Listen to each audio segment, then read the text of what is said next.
This is food. This is beans. Go! Moon Knight. Simon Dennis Eady, the Moon Knight series that has aired for 6 weeks on Disney Plus, the streaming service. It is the fifth live-action MCU-connected television series, and it is now over, Simon. It is indeed. 6 episodes, Adrian Pinter. I quite liked it, I must say. I did indeed. And so this is a spoiler cast of our regular podcast, Split Focus, a film and TV podcast. So if you are listening to this and you think, oh, wait, I haven't watched the rest of Moon Knight, then you're in the wrong place. You must turn away, turn this off, maybe watch or listen to, I should say, episode 97 of our show, which recently aired.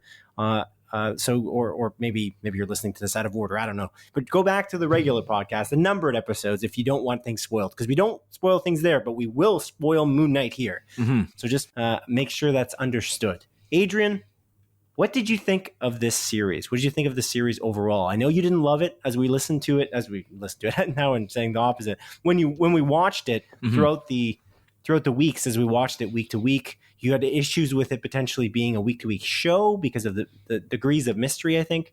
But it's finally wrapped up. Finale is done. What do you think on a final verdict, the Adrian Pinter final verdict for Moon Knight? The Adrian Pinter final verdict for Moon Knight is it's all right. Like, I liked it enough. I'm actually fairly lukewarm on this. But to be fair, I would say I'm lukewarm on pretty much every MCU television series apart from Loki. And I think what the show does, and the performance from Oscar Isaac in particular, really made it an engaging and interesting watch. I think, again, his performance in general is just phenomenal, playing Mark Spector and Stephen Grant, and then eventually Jake Lockley in that one scene at the very end of the show. It's super cool, and he really carries the TV series. But I think this show kind of does suffer from some pacing issues and some shoddy writing at points, whether it's plot convenience sort of stuff or even just poor dialogue here and there. And it kept me from really loving this show. And I think the ending of this series in particular, episode 6, it's pretty remarkable how they were able to wrap up so much stuff in that last 42 minutes. But for me, I think it's a great season finale, but a bad series finale. So if it ends up being that, hey, the show isn't coming back for a season 2, I'm going to be quite disappointed, because I think there's still so much mystery. There's still so much stuff to cover. We literally got one scene with Jake Lockley. I want to see more of this character, and I want to see more of Oscar Isaac acting out these 3 characters and see where else this series could go. And I think because of that, I want to say it stuck the landing, but I don't know, because we might have to wait a while to figure out if this is going to get a season 2. I think I mentioned it on episode 97 of the Split Focus, a film and TV podcast, that it took about a month for them to announce a season 2 of Loki. So hopefully that's a similar case with this. But yeah, man, that's kind of my thoughts, broad strokes on that. Yeah, I think the door is open just as much in Loki after Loki season 1 for a season 2 as this show is open for a season 2. The interesting thing is that Harrow is now dead. Spoiler. One of our first big spoilers of this podcast. Yeah, he gets shot in the face. Yeah, Ethan Hawke's character is gone. And the fact that he's gone means that thread, that plot line is wrapped up. That arc is done. And yes, Lockley was there the whole time. And that's kind of the twist, potentially, at the end of the whole thing. But doesn't that kind of wrap up that storyline? I mean, if you look at Loki, let's take Loki as an example. If that was the end of Loki, if Loki only had season 1 and no other series, no other future seasons, which obviously it's getting a season 2. Yeah. But imagine it didn't get announced for a season 2. I would have still been happy with Loki. I feel like it still would have been good. The problem is they did open up another whole can of worms by the end credit scene and all that stuff that they showed for that show, just like they did in Moon Knight. So I don't know. What do you think in that perspective? I mean, it's kind of cool that there was a twist that Lockley was there, but we always knew there was someone else, because it seemed like, based on the mass murder that he was committing throughout the series, it seemed likely that there had to be something else we were missing, right? Yeah, definitely. So- Like I think the show did a really good job teasing like that third personality of Jake Lockley in multiple episodes. You know, there's little almost like hints and nods to it, and these periods where I think even in episode 3 where I think that's the first time where both Mark and Steven black out and they don't know what happened. And they're like, oh, you know, Steven calls out Mark for killing like a kid or whatever, or killing some people. And Mark says that it wasn't him. And that's kind of the first like hint and nod that, oh, maybe there's another one. And then, you know, by I think the end of episode 4 or during episode 5, we see a third coffin that's shaking when he's in his like kind of mind palace. And it's like, oh, okay, so there's probably someone else. And then, of course, in the season finale where he blacks out during that big final fight scene, and you're like, oh, there must be another one there. And then, of course, the reveal at the I can't remember if it's an after credit scene or not, or if it's just the last scene of the show, but It was, yeah. It was an after credit scene. yeah. Or mid credits, I suppose, because they always do that kind of really great title sequence, and then the black scrolling credits. Yeah. For each of these shows. By the way, the credits were amazing, as they have been. Like the production values on the credits are always very good on these Disney Plus shows, and it's no exception here. And I think the music is also really good too. Personally, I loved it. I thought that the style of the music, the way it's done and morphed into kind of a superhero-ish theme is awesome by composer Hasham Nazi. So I think he did a great job there too. I agree. But yeah, you didn't really answer my question. Oh. To be clear. Well, yeah, I guess, like with the end of Loki, like it left a lot of doors open, and I feel like it was made fairly crystal clear that there would have probably been a season 2. And then let's assume at the time they were like, no, like they're not going to do a season 2. I would have just assumed because of all the multiversal elements of Loki that he would just appear in Doctor Strange as an example, like the multiverse of madness. Whereas I feel like with Moon Knight, I don't really know how this can connect to something else. The only thing, like we haven't seen Blade yet, nor have we, seen what's going to go on with, past Eternals. There's one character in Eternals where I feel like might kind of be connected with Blade. That's really the only option that I could be like, oh, maybe he'll show up in that sort of thing. But even then, I don't know. I feel like the way they end this show, I want there to be more.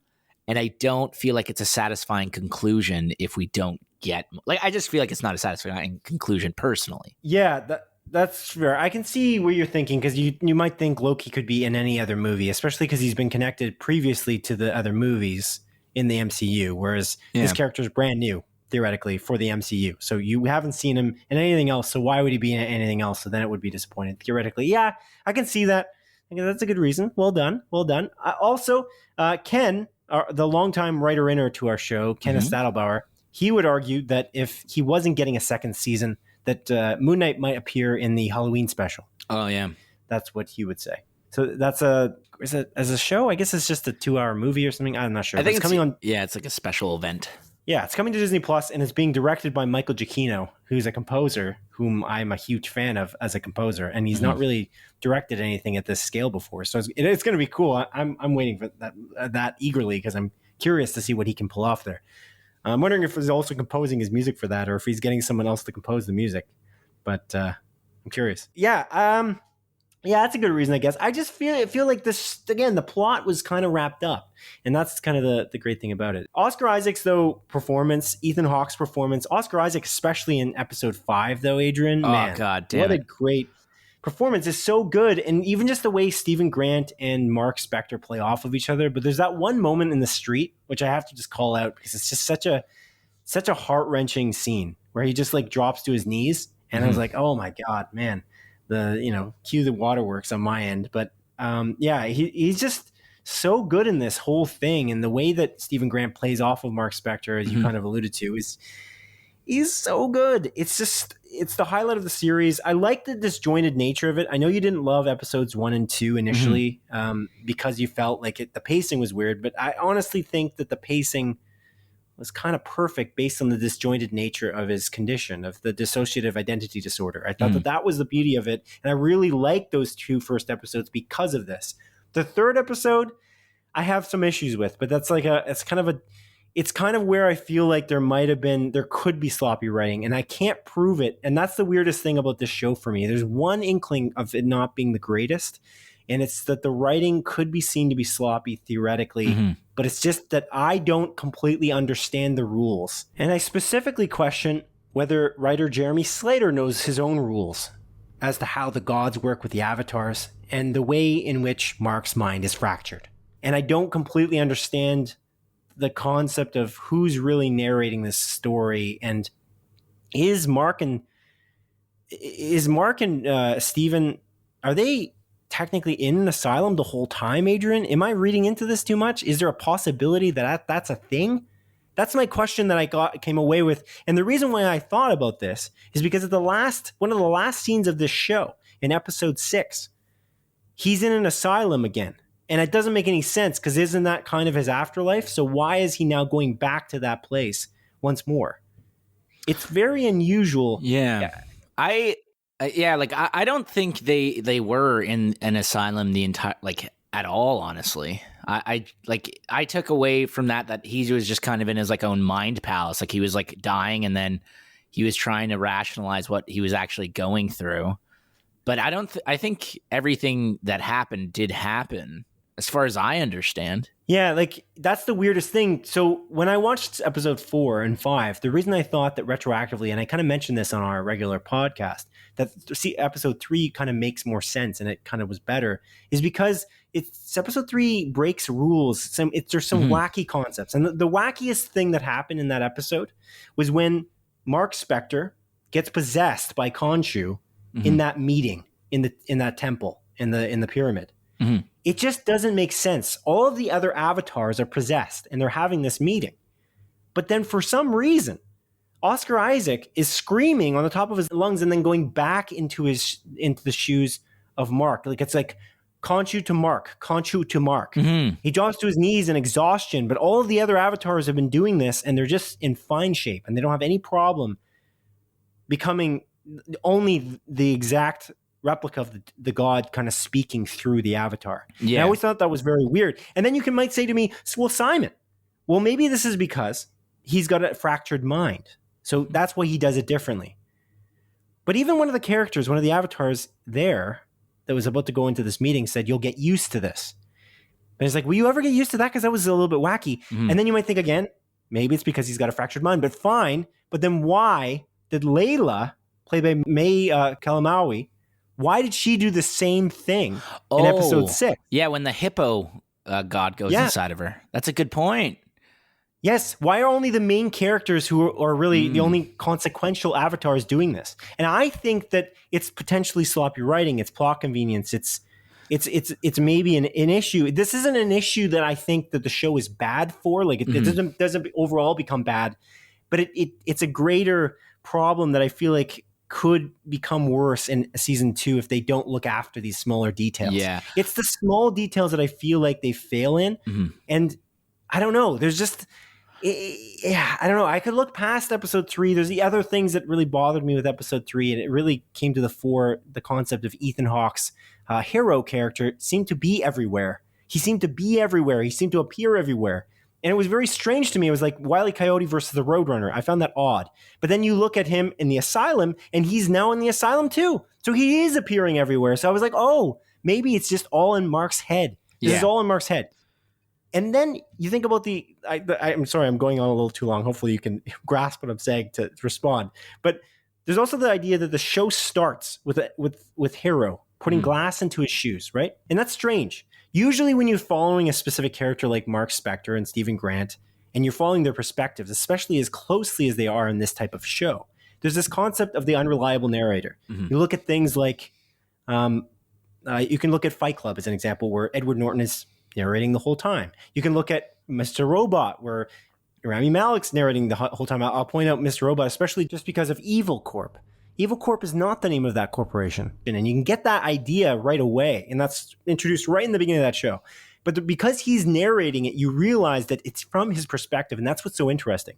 There is no narration here. Mark and Steven, they're not narrating this show. But you have to wonder about whose perspective is it? And then the show starts with Harrow putting glass in his shoes. So you're kind of unclear. And then there's this idea that in the last asylum scene, Harrow's feet are bleeding. Is it because of the glass in his shoes? So why wasn't his feet bleeding the whole time? It's just like the scene where he gets shot in the head, like leading up to him getting killed, or the one when Mark realizes that he's in his head. In the asylum, he starts walking and his feet are bleeding. Oh, like when he's walking behind the desk.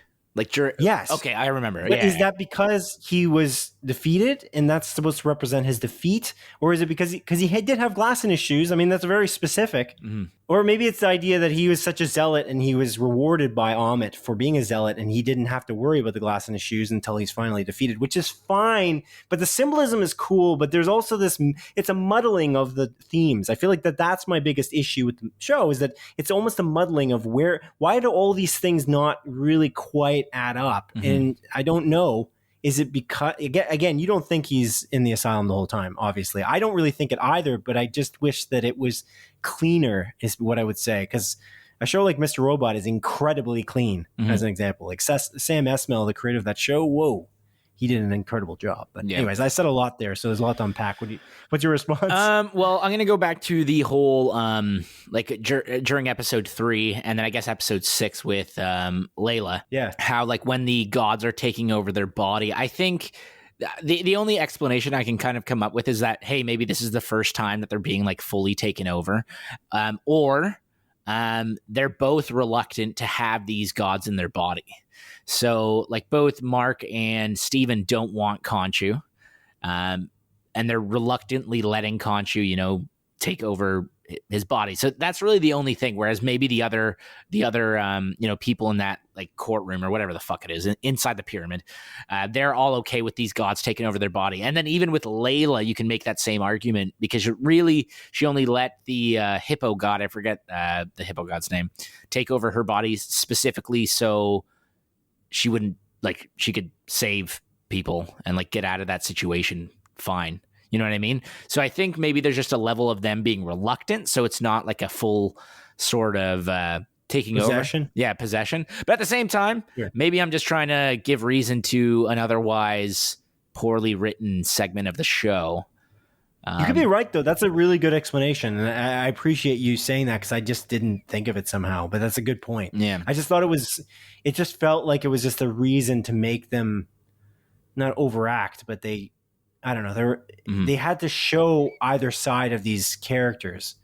But it's just strange. It felt strange to me that Mark was this shaken. I mean, why would the avatars trust him? He was literally screaming on the top of his lungs while they were all speaking normally. So it's like you should probably practice in front of a mirror a little bit. Like it's a little weird. Like, you're trying to convince them to go after Harrow, but you're barely even trying. And so I found that was really, again, I don't know, that was the most jarring moment in the entire series to me. Yeah, I just thought that was very strange. On top of that, he just did a bad job explaining the situation. Again, I think that's kind of what goes with, like, the poor writing aspect. Is he's not telling them anything. He's literally just like, you have to believe me. Harrow's trying to take over, and it's like, but explain, give examples. Like, why are you not just like explaining properly? I was sitting there being like, dude, you're a fucking idiot. Just, like, tell them, hey, he's trying to take over this god. Like, just look. Why don't you guys just check it out? Just believe me a bit. Like, you don't have to believe me. Just look. You know what I mean? And it would have taken 2 seconds for them to be like, oh yeah, he's right. But instead, Harrow shows up. Or maybe they don't trust Khonshu, and then they don't trust him. But the fact that he would have explained it properly would have made it more impactful when they got killed at the end. Right? They got killed in episode 6, but they never couldn't respond to anything. It wasn't even their fault. It was really Mark and Khonshu's fault, because they didn't explain shit. Yeah. And I agree with you. That was like, what is this kind of weird plot convenience? We don't need that. You can literally just explain yourself, and then whatever the outcome is later, we can find it out. That would have been more interesting. Yeah. But yeah, and I don't know, like, it's a little bit frustrating. And again, like, these characters Ethan Hawke's character just shows up, like, in so many different. I think episode 3 is the worst for it, because he just walks onto every single scene, just walks on. I'm like, this guy is moving like half a kilometer an hour, if that. Yeah. He's moving fucking slow, dude. But somehow he's everywhere, and, like, all at once, like, at the same, like, he just shows up, and it's like, man, how the fuck is this guy getting around? And like you said, they all, like, by the end of episode 4, you're like, oh, maybe it's, the perspective of Mark. But I feel like it's revealed to not be the case. So he just keeps on showing up places, which it is still the perspective of Mark and Steven. That's the weird thing. Like episode 1 and 2 are that way. And even then when Jake Lockley takes over, they black out and we black out too as the audience. Yeah. So we are following him pretty distinctly, but even like May Calamari is in episode 3 and he just appears there when they're going to look for the map. Yeah. Or whatever. When she's getting a favor from her friend. And it just, that was the most jarring moment. I was so confused. Like, why don't you just send your goons? Like, I love Ethan Hawke. Like the guy's an amazing actor. He's so fun to watch on screen. And the relationship between him and Oscar Isaac's character is so fun to see. That's such a great dynamic. But they keep meeting each other, and it's just not realistic. And I really did think, as you just alluded to, that when episode 4 is revealed that he's like in this weird asylum, I was like, oh, wait, that makes sense. That's why he's seeing him everywhere, because this isn't real. We're not seeing... It's not a real thing. And I thought it might end in the asylum in episode 6. I thought that that's the way that the show ends. I thought it wouldn't end flashy, flashy, bang, bang as it did, where there was literally kaiju fighting in the middle of Egypt. I will be honest, just really quick. That was awesome. And I really liked that. And it's very clear where they put all of their money for the CGI, because I think the CGI in this series is pretty god awful, except for, again, the creatures, the hippo, the big alligator, Khonshu, and then the Moon Knight costume, which I think is CG. But everything else, the CG ain't good. Sorry to interrupt. I don't know, man. There's apparently like 800 plus pieces to the Moon Knight costume. I read that like briefly in a headline. So I'm not sure how much is CG. I'm sure there's something that's CG. Definitely the glowing eyes, but yeah, I don't know. It's interesting. That suit looks awesome to me. It's fucking badass as shit. Both that and the Mr. Knight suit, I think both look cool. And again, in that last scene where it's like swapping back and forth, I was like, I love this. Oh, I love that. And that the freaking jump over the car where he throws the 2 Moonerangs from both hands, like symmetrically. I thought that was like absolutely beautiful. Yeah. And even like the way that his name is, it's Mr. Knight, I guess. I don't know the lingo as well as you do, I guess. But Mr. Knight with his batons, it's very like Daredevil-esque in his fighting style. I really appreciate that as well. I don't know. There's something about the way that the action choreography was done that was quite competent, especially in the last episode. I agree. I did call out episode 3 as well for the use of knives in a fight, but then they didn't show blood. So again, episode 3 has almost all my issues. Honestly, I like the series throughout. It's just episode 3, just like it felt like they had jumped the shark a little bit, especially with the thing where Harrow is just everywhere. I couldn't understand it. It's ridiculous because it's just like, kill the fucking guy, man. Just kill him. Right. He's walking slowly everywhere. Just fucking kill him. It takes 2 seconds. You just killed like 8 other people. Like, why are you not killing this dude? Yeah. It's stupid. Why isn't Jake Lockley just taking over, or at least just throw Moonerang at him so you maim him or something? You just let him get away with it on multiple occasions. It's very strange. Yeah, that you pointed that out at one point on our podcast. I had to cut that out because we wouldn't spoil it on the regular episodes of our podcast. But you did say that, just kill the guy. Like, what are you doing? And that was the moment, and that's why it's so crazy too. Like, think about it. We watched episode 3, and I was like, oh, maybe I don't like this show.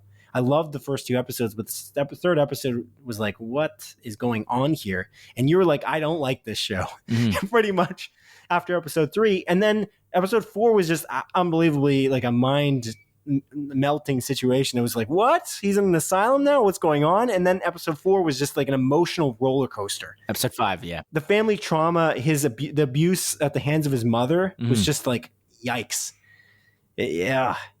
Episode 4 and then leading it to 5, just so good. And like the idea of him being in like this afterlife type purgatory situation was neat as well. But the idea that that's what's so confusing too. So he's in an asylum. That's the idea of his purgatory that he created with his own mind. But then he goes back to that exact place later. That's why I don't understand. Isn't that like a weird, like, why would you do it this way? Isn't that confusing for no reason? Yeah, I guess so. Like, I can't really give you like a fair reason as to why he went back there randomly. Maybe just because he was losing, like in that fight. Maybe that's like really the explanation. So it's like his way of coping. I don't know though. Losing? No, it was at the end. He took him down, and he's like watching him walk around the desk, and he's got glass issues. Yeah, that was the last scene. It was after. It was like way after. He's not in purgatory anymore. So he might be coping, but why is it the same kind of place? It's just like, I don't know. It's just confusing, and I get it. His mind is transferred to another realm theoretically, but another plane. But I don't know. I feel like it could have been better. And this is the root of my criticism, is that the concept of the unreliable narrator and how they actually handle it. I question it. I don't necessarily think it's bad. I just don't know that it's good. And that's what I'm most worried about for season 2. Otherwise, having Oscar Isaac again and seeing Jake Lockley, who seems like a freaking serial killer. And I just want to say, this guy is not a good character. He's not a good guy. Mm-hmm. And if Sony wants to show us all these damn anti-heroes, Venom and Morbius and all this bullshit, and show us why they're not culpable for their crimes, especially like in Morbius as an example. Mm-hmm. Or Venom, they're showing us this guy who's a hero who they're claiming is an anti-hero, as a bad guy, but he never really does anything bad, really? Mm-hmm. I don't know. Does he?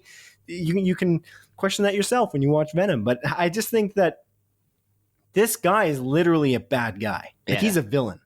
It's cool, man. Like, it's not just Jake Lockley. Like, this guy, he's a man. He's a man. His mind is fractured. It doesn't matter. He's murdered people. He murdered nurses. He murdered security people in this asylum. It's wild. Yeah, it is kind of wild. He's a psycho killer. Qu'est-ce que c'est? Mm-hmm. That's kind of like it's a cool reveal at the end where it's like, oh yeah, this guy is a bad bloke, and Jake Lockley's the third personality, and now he's killing Arthur Harrow. But what was frustrating to me is, at the end, like, I feel like that reveal, or I feel like they got to that point simply because Mark Spector and Stephen Grant refused to kill Arthur Harrow at the end, where they're like, no, we're not doing your dirty work anymore. And it's like, why? Like, Mark did kill people, and same with Stephen, while they were in like their Moon Knight and Mr. Knight form. Like, they killed multiple people. Why aren't you killing the worst person around? It's dumb. Yeah, that's a weird one. That's a weird, like, plot convenience situation. I don't know that you can say that he necessarily killed anybody, though. He didn't, like... No, in episode 3, man, they literally throw, like... They kill all those dudes. Jake Lockley did that. Did they black out in episode 3? I feel like I don't remember that. They black out in episode 3. Oh, no, I'm talking about at the end of episode 3, where they're, like, picking up the maps and shit. Yeah, they didn't kill them. They're not dead. Oh, they didn't? I feel like they stabbed the guy with a spear, didn't they? Well, maybe you're right. Yeah, you're right. Yeah. No, there were lots of people stabbed with spears. I remember now. Sorry, I completely blanked on that. Yeah. Like they killed those dudes, man. And they're not murdering arguably the worst dude, which is ridiculous. The one thing I do like about Arthur Harrow's character as well is that, you know, throughout the series, he wants to bring Amit back to life, right? And it's kind of like, oh, does this guy actually believe in the cause, or is he just fucking crazy? And at the end, when, you know, Amit comes up, he's literally just like, I'm willing to die for this cause. Like, he is a little bit crazy, but he believes in what he is committing, like the crimes that he is committing. And I kind of like that aspect. And again, I think Ethan Hawke's performance in that scene in particular, I was like, God damn, this is great. This is actually really great. So it's really good. I will give that credit. That head-to-head was really cool. I really appreciated the dynamic between the two of them. Mm-hmm. It's yeah. So you think definitely not in the asylum the whole time? I don't think it either. I just I question it a little bit because there's some weird Looney Tunes aspects of this show that I've been wondering, and I was like, I don't know if this is consistent with real life. Yeah, people get places very quickly. They you know, he, as in the Moon Knight like suit, when he's in the Moon Knight suit in episode 3, he appears on top of a building. His powers are unclear in a lot of spots, and I'm like, well, why do they have to be clear if he's telling the story in his mind? Because they presented it like that he was telling the story in his mind in a weird way. Yeah, and tries to make you confused that Stephen Grant is a fiction, you know, is a fiction that he created, which is actually true. That's also something to point out. Like, Stephen Grant's accent is based on a child's view of a British person speaking in a movie, which is pretty awesome because people had that criticism of Oscar Isaac's performance with the British accent, but his accent is based on a movie, which is quite cool. Yeah. And it's fiction created by a guy who's pretty young. Like, he's 12, 10 when he becomes Stephen Grant? Yeah, I don't remember the exact time, but that seems about right. But I don't know. It's kind of interesting. But I don't know. It's kind of that actually kind of creates a little bit of a plot hole because so Stephen Grant, that version doesn't remember his mom being an awful person, right? But Mark explains that he created Steven to block out all the awful things that his mom was doing to him. So you're in episode 5, it shows where the mom is like busting down the door and is like about to like beat the shit out of him with the belt. And Mark switches over to Steven at that point. But again, Steven doesn't remember any of those situations. So that kind of explanation I feel like is a little bit confusing. And I genuinely think it's a weird plot hole because Steven remembers his mom as an amazing person, but he was made to cope for Mark when his mom was beating him and being awful to him. So I don't really understand how that works, unless Steven then created Jake, and then that's why Jake is all fucked up. So Steven, Mark creates Steven, and then Steven creates Jake, who actually dealt with all the beating and stuff. But again, that's not really explained. That's really the only way. Maybe Steven sees the person he knows as his mom as somebody else. Maybe she looks different to him, so that when whoever's beating him in that room is not his mom. Possible. In that case, like he believes he's like on a safari adventure. I don't know. It's strange. Well, I guess he doesn't think that, but I don't know. That is a good point to make. I don't know if that's a plot hole though. We don't see enough to know exactly what's going on. But yeah, I can see that maybe. But I like this show, and I definitely don't want to hang on the inconsistencies or what I think that could be inconsistencies, but I'm not sure because of the question of who's narrating and who's telling the story. But I do question the idea of plot convenience and broken rules, but I got to give kudos where kudos due. I did question a lot whether Jeremy Slater would be the man for the task.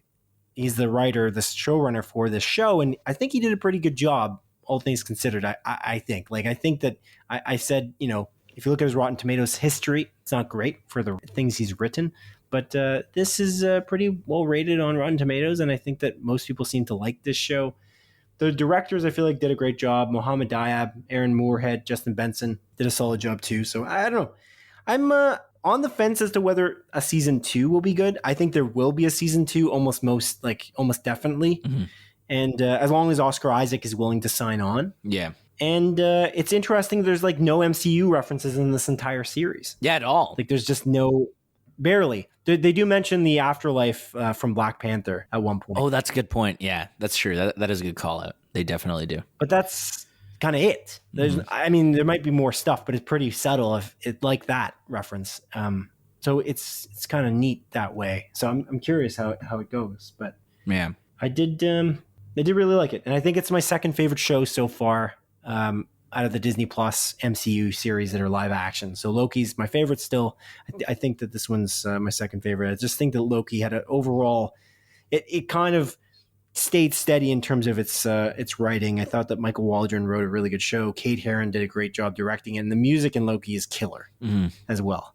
And the style of it, the Yellow Brick Road type idea is so cool. I just really love that show. I just think back on it fondly. And that finale was unexpected. I didn't know what was going to happen, honestly. Yeah. I wasn't sure. And I knew kind of what they had to do in this season finale for Moon Knight.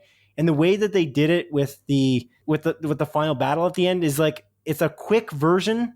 It's a very, very fast-paced version in all the best ways of how to do this very quickly and wrap up an action-heavy Moon Knight episode based on where they were left off. Yeah. I kind of predicted the whole way through. This is what's going to happen if they're going to do this competently. Will they be able to do this and do it in 40 minutes? And they did it. Yeah. Which is wow.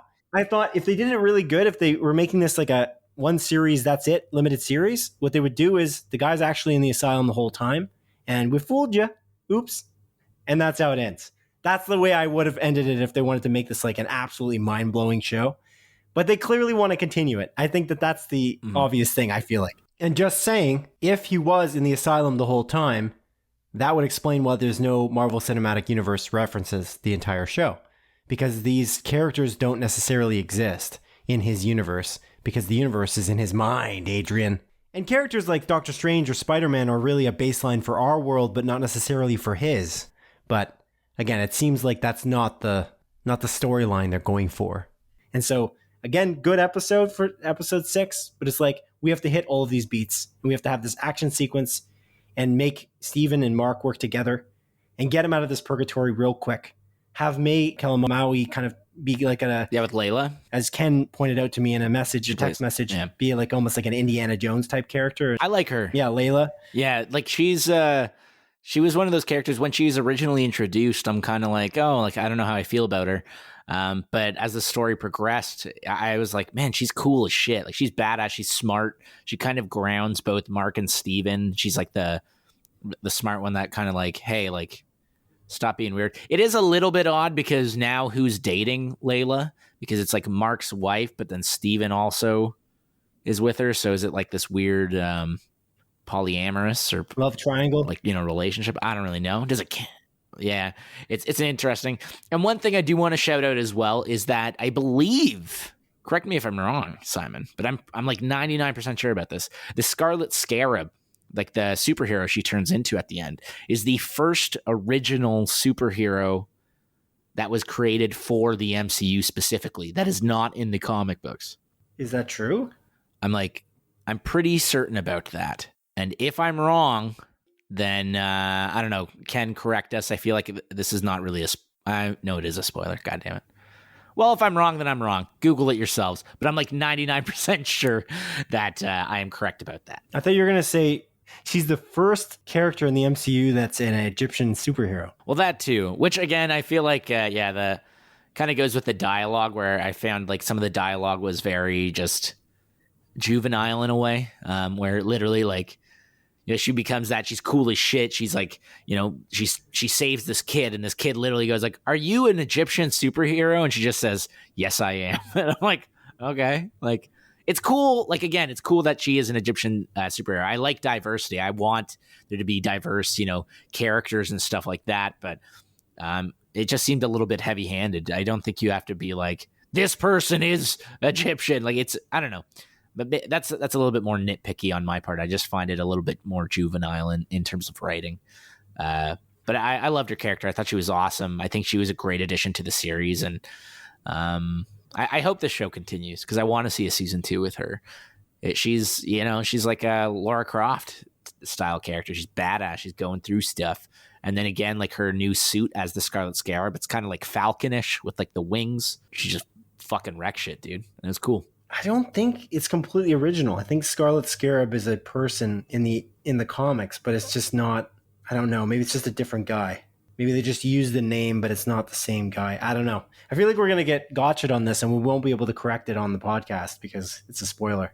Oh well, whatever. I've been looking it up while you're talking, but I can't see the answer immediately. So bear with us, audience. If we're wrong, we're wrong. Write into us, and we can say that thing we talked about on the A Closer Look episode about Moon Knight was wrong. And I guess anyone would know if they listened to the A Closer Look episode. And we'll just not elaborate. So yeah, just going, according to Wikipedia, May Kalamaui appears as Layla El Fawli and portrays retooled version of the character Scarlet Scarab. Yeah. In the Marvel Cinematic Universe. So not completely original. So maybe Layla is a completely original character? Maybe I'm like mixing it up. But Faul is the name of Scarlet Scarab, though, I'm pretty sure. Isn't that the guy's name in the... Abdul Faul. Yeah. Maybe it was her father. Was his father's name Abdul? I don't remember. I don't know if they said it.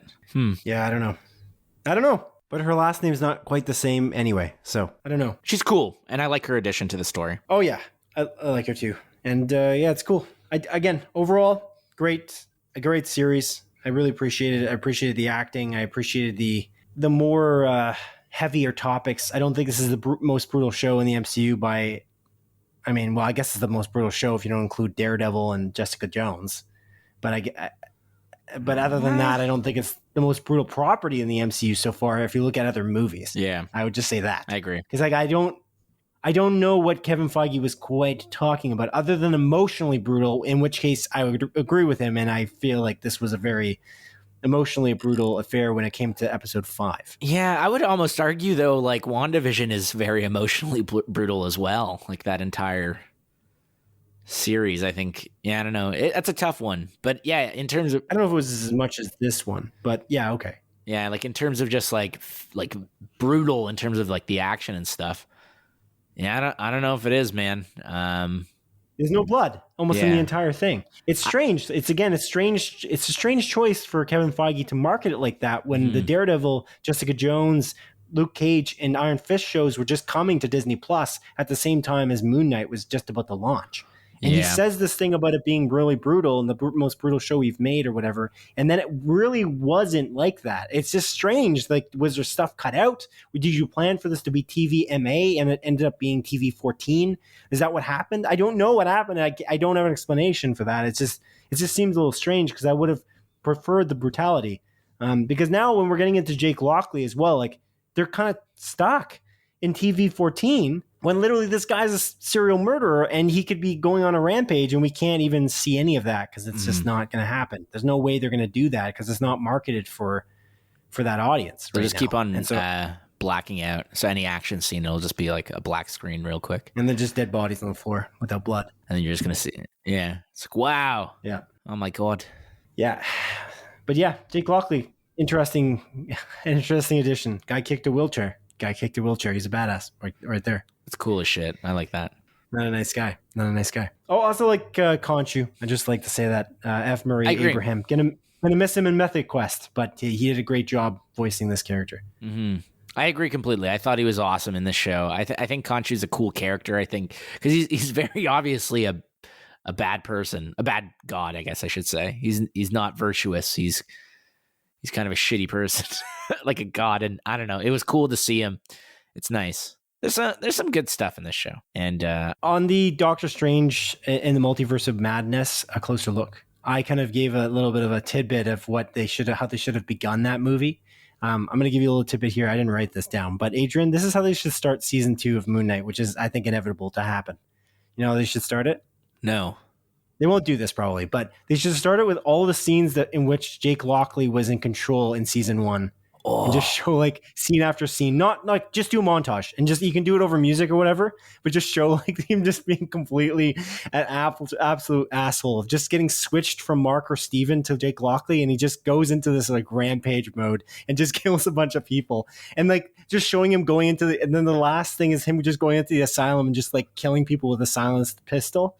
And then taking freaking guy out and taking him to the car and then shooting him in the head. And and then just go to title sequence from there. I would love that. That'd be actually a cool ass idea. Yeah, not going to happen, but it could be kind of neat. I feel like they can't do that, as we just said, because it's going to be TV 14. But anyway, yeah. Okay, Adrian, I think that's all I've got for this of that first season of Moon Knight. Do you have anything else to add? Anything else you didn't get to, perhaps? I don't think so. I think we just about covered everything I wanted to talk about. So yeah, man. This was our closer look episode of the Moon Knight Disney Plus original MCU TV series, the 6-episode event that I thought was pretty okay, and Simon thought was great. Indeed. Adrian, one last question before we go. Will Moon Knight be in the rest of the Marvel Cinematic Universe in a movie in the future? Yes or no? I want it to. I want him to be. But yes or no? But no. I think so too. I think that's my answer too. I kind of want him to be as well at some point, but I also kind of think no. But anyway, thank you, Adrian, for joining me. Audience, thank you for joining us. And have a good evening or morning or afternoon. Goodbye. Or night. Take care. Goodbye. Night. Knight. Have a good moon knight. Knigget. All right. You're stretching it. Yeah. Goodbye.